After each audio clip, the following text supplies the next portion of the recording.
You just said my rewrite hit the bullseye. Girls do not do rewrites. Why not? That's simply how we do things here. We have rules, protocol. This is ridiculous.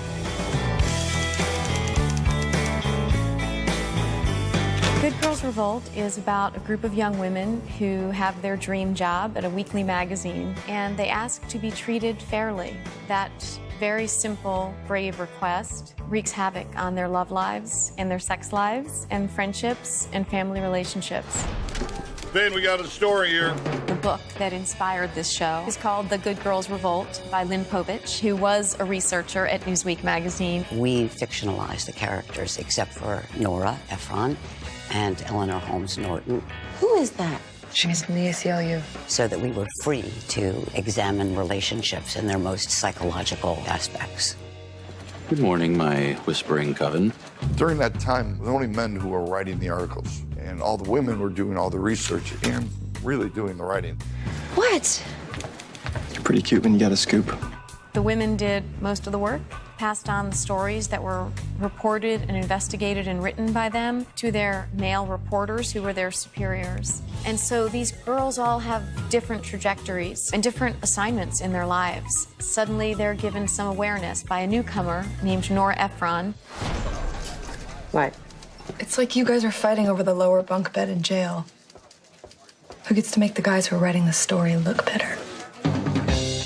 Women began to change, and men didn't understand what that change was. How are you mad at me? I'm not mad at you. I'm frustrated. We show them questioning the way things have always been done. So I think the tone of the series will be sexy, joyous, edgy, and full of rock and roll. Where were you gals tonight? You're at a meeting. What kind of meeting? The kind where women take out compacts and look at their vaginas. And in the backdrop of all of this, marriages are breaking up, love triangles, heartbreak, and very unusual alliances in the newsroom. When we stand united, ladies, we can do anything. You know, maybe things could change. Maybe we could start something. Talk to some of the girls. 2 are better than 1, and 10 is better than 2. I owe where I am in my life to these women.